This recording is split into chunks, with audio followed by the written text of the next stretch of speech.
আগরতলা ৭ রামনগর বিধানসভা কেন্দ্রে Ramnagar higher secondary English medium স্কুলে বিকশিত ভারতের স্বপ্নকে সামনে রেখে এনএসএস এর উদ্যোগে ৭ দিনের কর্মসূচির আয়োজন করা হয়। উপস্থিত ছিলেন এলাকার বিধায়ক তথা মেয়র দীপক মজুমদার। রামনগর হাই স্কুলে এনএসএস ইউনিটের উদ্যোগে ৭ দিনব্যাপী যে প্রশিক্ষণ শিবিরে আনুষ্ঠানিকভাবে উদ্বোধন হয়েছে।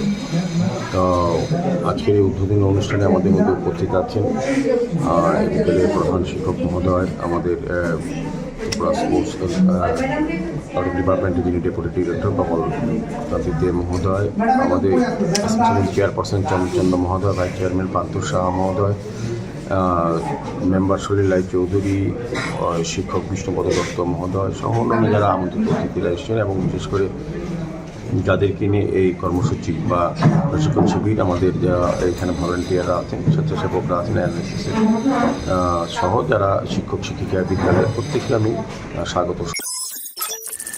রিপোর্ট সংবাদ প্রতীক্ষা।